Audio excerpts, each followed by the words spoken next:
Hello everyone. So let's solve the Leetcode daily challenge of today. Best sightseeing pair. You are given an integer array values where values of I represents some integer value which represents the score of that spot, the value of the spot actually. Two sightseeing spots I and J have a distance of J minus I between them. Okay. The score of pair I less than J of sightseeing spots is values of I plus values of J plus I minus J. If you read it carefully, you will analyze that like this is kind of a little bit of confusing. Let me simplify it. Let's say this is your plane, right? And you are given multiple spots, but let's consider this spot with value a and another spot with value b, and this is at I and this is at j. Let's consider that the distance between I and j is d. This distance is d. So score for pair I, comma j is equal to a plus b minus d. This is what we have to maximize. This is our main target, right? So one way is that you will iterate and find every possible combination of I and j. You'll consider you start iterating from this, and then for every you start iterating with a 8, and you'll start consider 8 1, 8 5, 8 2, 8 6. Similarly, you'll start and traverse from 1 and then find value of each pair after 1, right? But this would give you a time complexity of order of n square at first, right? So is there any better way to do it? I'll give you a moment to think about it. So let me tell you. So if you think about it, at any given position I, if I have it with me that there exists a possible value of j which will maximize the score I, comma j. If I can find that j value for every possible I can simply traverse on every I and then find the score and keep the maximum out of it. Sounds good? Okay. Now I'll tell you how we are planning to do it. Let me erase it. So let's say 8, 1, 5, 2, and 6 was there, right? And now what I'm doing is I'm traversing from right to left. You can do it from left to right also, but it is better for understanding that I traverse from right to left.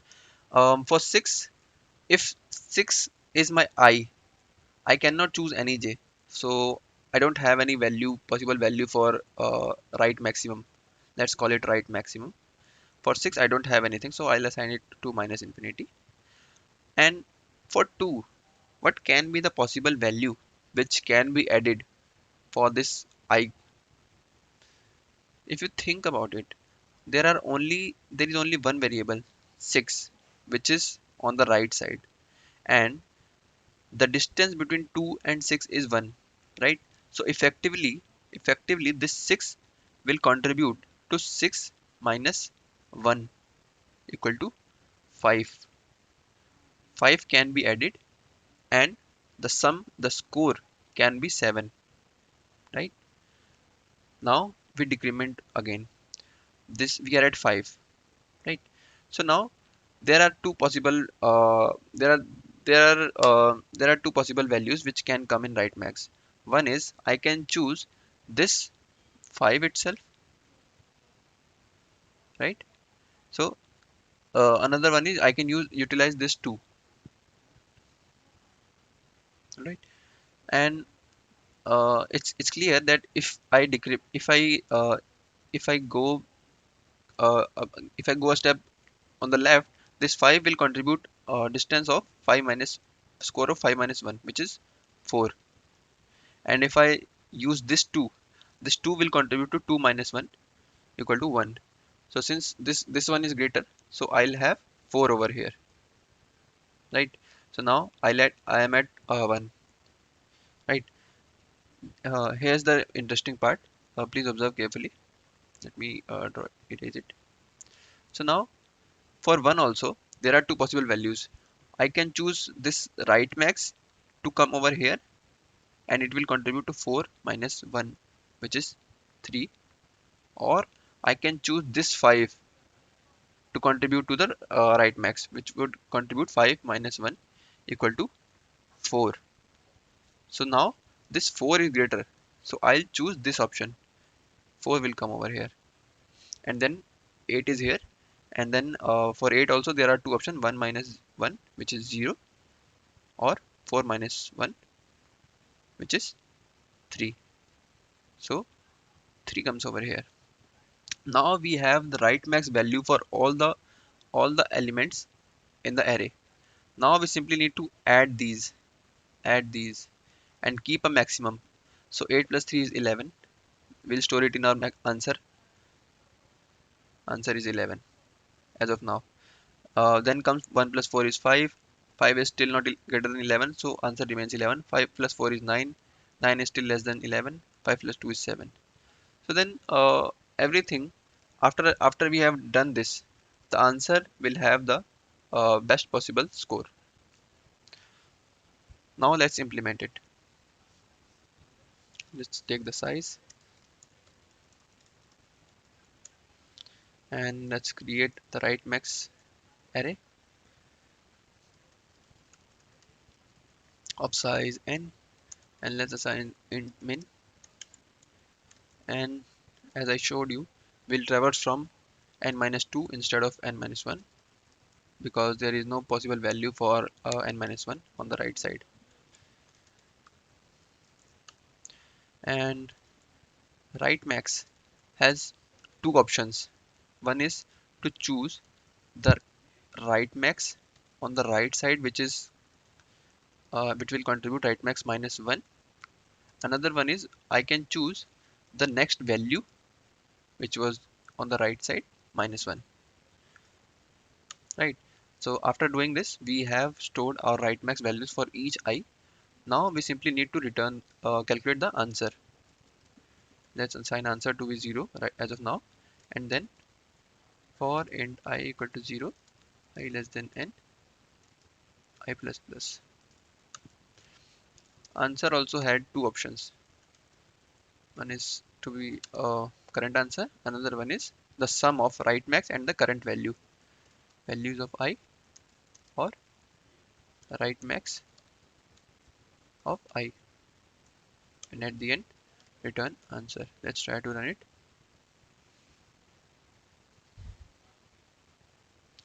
Okay. Since we have assigned int min, we should move it out, because if it decrement minus 1 from the int min, will give will get overflow error.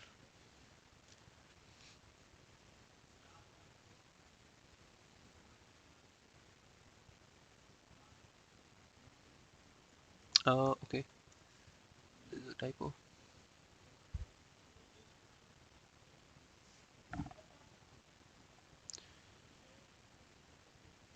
uh, okay, let's see. We have n minus 2. We are iterating until the error until the starting of the array, and we are calculating the right max of I to be uh, okay. So we forgot that we have to take the maximum of it, and yeah, that's fine. Let's try to run it. Yep, it's working fine. And if you think about it, we are only let's say when we are traversing from the right, we are only needing the single element on the right side. We don't need to store all the values at a time. Let me show you again. 8 1 5 2 6, and currently it was minus infinity, right? And if I'm traversing from here, 5 was assigned here, right? And if I try to sum it on the go, 7 is there, so answer becomes 7 as of now. And when I come here on 5, I don't need to store the previous values. So maybe we can do some optimization on the space side, right? So 4 is when 4 is assigned here, we don't need this 5 value again. We won't be needing this infinity value again, right? And for 5 plus 4 is 9, so 9 becomes your new answer. And when 4 got assigned here, we don't need this 4 again. And 1 plus 4 is 5, 5 is less than 9, so we don't reassign. And then 3 comes here, we don't need this 4 again. And 8 plus 3 is 11, so 11 is our new answer. If we see, we don't actually need this entire vector. We could solve this using a simple variable also. Let's try to do it. Let's assign last max to be values of n minus 1 minus 1. So why I have done this is, uh, in this current example, 8, 1, 5, 2, 6. This 6 contributed 5 value over here, right? We don't have anything else here to compare. So this is fixed. This will be 1 minus the last value in the values array.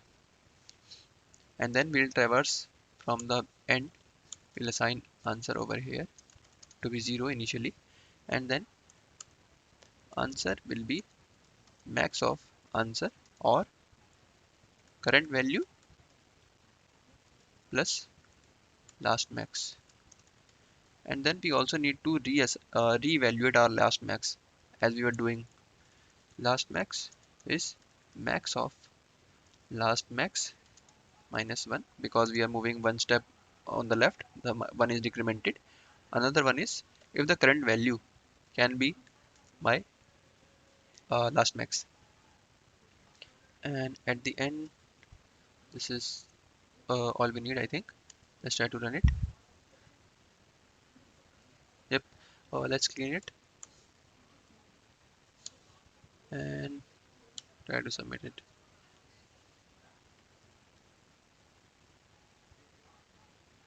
Yep. So it's working fine now. The space complexity is order of 1 here, and the time complexity is order of n, where n is the number of elements in values. So that's all for now. Thank you.